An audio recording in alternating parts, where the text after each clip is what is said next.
जय श्री कृष्ण, जय सिया राम।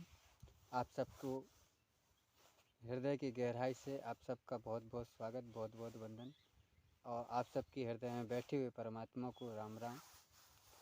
हम गोस्वामी श्री तुलसीदास जी महाराज के जीवन का जानेंगे और वहाँ से कुछ सोचेंगे, कुछ सीखेंगे। श्री गोस्वामी तुलसीदास जी का जीवन एक गांव में बहुत जब हुआ। गोस्वामी तुलसीदास जी का जीवन हुआ तो उनकी माँ ख़त्म हो गई।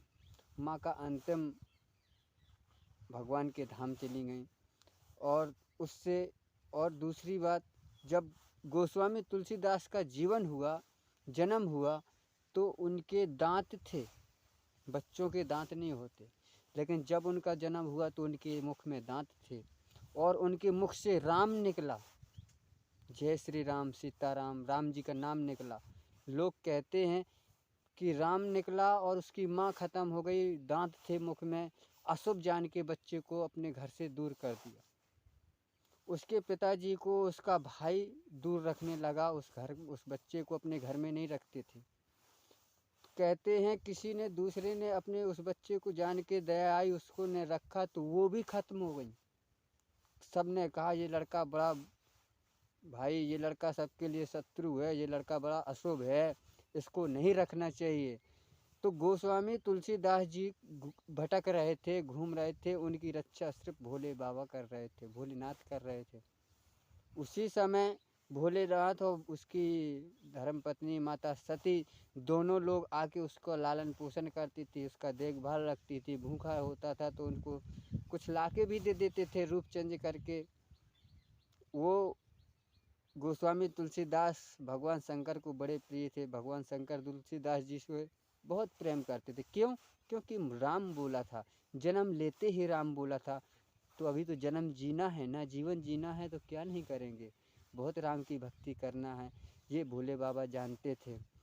गोस्वामी तुलसीदास जी के ऊपर श्री हनुमान जी की अटूट कृपा हुई थी, ताकि गोस्वामी तुलसीदास जी का जीवन एक ऐसा है कि राम जी की कथा सुनाया करते थे। राम जी की कथा सुनाते सुनाते उनको काफ़ी दिन हो गया था, अर्थात कहने तक बहुत समय हो गया था। राम जी का कथा ही सुनाया करते थे। उनकी कथा में श्री हनुमान जी महाराज भी रामचरित सुनबे को रसिया, रामचरित मानस सुनने की रसिक तो हनुमान जी महाराज है ही। तो सिर्फ हनुमान जी महाराज भी वहाँ पे आके उनकी राम कथा को सुना करते थे। लेकिन गोस्वामी तुलसीदास जी तो नहीं जानते थे कि हमारी कथा में राम भक्त हनुमान जी भी कोई आते हैं, सुनते हैं, उनको नहीं मालूम था। क्या हुआ कि ये सुबह सुबह जब अपना क्रियाओं से निमित्त होने के लिए बाहर जाते थे मैदान में, तो वहाँ पे जो सोच का पानी बचता था तो किसी सूखे वृक्ष के ऊपर ऐसे डेली डाल देते थे, फेंक देते थे। डेली का काम था और चले आते थे बचते समय वापसी में।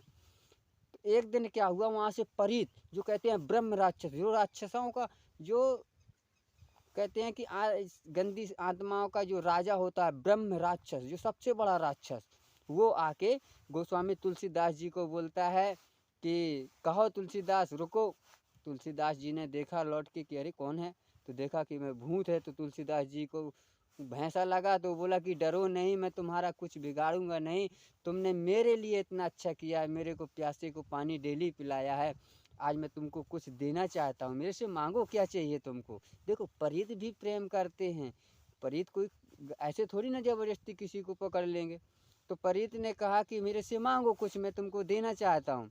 श्री गोस्वामी तुलसीदास जी ने कहा यदि आप मेरे लिए कुछ करना चाहते हो तो मेरे पर इतना उपकार करो कि मेरे को प्रभु राम जी से मिला दो, बस सारी इच्छाएं मेरे राम जी से मिलने में ही हैं। परीत बोला अरे राम राम राम, इतना बड़ा काम मैं कैसे कर सकता हूँ। यदि राम जी से मिलना के लिए मेरे को कोई उपाय होता मेरे पास तो मैं स्वयं मिल लेता।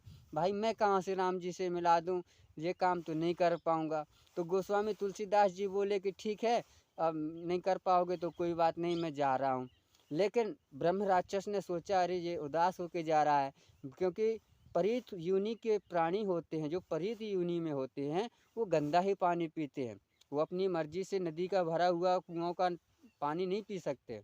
तो परीत ने सोचा मेरे लिए इसने कुछ किया है तो इसके लिए मेरे को भी कुछ करना चाहिए। परीत ने कहा रुको, तो गोस्वामी तुलसीदास जी फिर रुक गए। परीत ने कहा कि देखो मैं राम जी से तो नहीं मिला सकता हूँ तुम्हें, लेकिन राम जी के जो अनन्य भक्त हैं श्री हनुमान जी महाराज से ज़रूर मिलवा सकता हूँ, उनकी जानकारी ज़रूर तुमको बता सकता हूँ, और वही हैं जो तुमको राम जी से मिलवा सकते हैं, और कोई नहीं मिला पाएगा आपको। तो गोस्वामी तुलसीदास जी ने कहा तो श्री हनुमान जी महाराज से ही हमको मिलवा दो। बात क्या है कि परीत हनुमान जी का हम पता लेके रखते हैं भाई। परीत जो होते हैं ना, भूत प्रेत, ये हनुमान जी से डरते हैं, इसलिए डरते हैं तो पता जानकारी भी रखते हैं कि कहाँ पे होंगे अभी वो।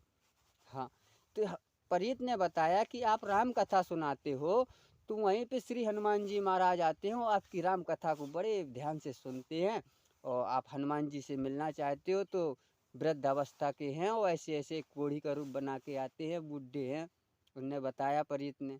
गोस्वामी तुलसीदास जी का तो दिमाग मान लो आश्चर्य सा हो गया कि अरे हनुमान जी महाराज आते हैं हमारी कथा को सुनने के लिए, जो जो प्रभु की चर्चा मैं सुनाता हूँ उसे सुनने के लिए श्री हनुमान जी महाराज आते हैं। इतना सुनते ही तुलसीदास जी तुरंत आए, बढ़िया नहा धो के अपना कंप्लीट होने के बाद जब राम कथा सुनाने के लिए बैठे तो आज दिमाग पूरा तुलसीदास जी का कहाँ पे था, वहीं पे था कि आज हनुमान जी कब आएंगे, कैसे आएंगे। देखे कि बैठते जा रहे हैं कथा सुनाने के लिए, जो पहले आए वही हनुमान जी समझो। हनुमान जी पहले आते हैं, आए बुढ़े बुढ़े से पीछे बैठ गए और बस कथा हो गई, जब तक बैठे रहे। और अब कथा हो गई, पूरी कथा होने के बाद सबसे बाद में हनुमान जी जाते हैं। गोस्वामी जी समझ गए, सब उनकी देखते रहे कि कहाँ आए कैसे बैठे।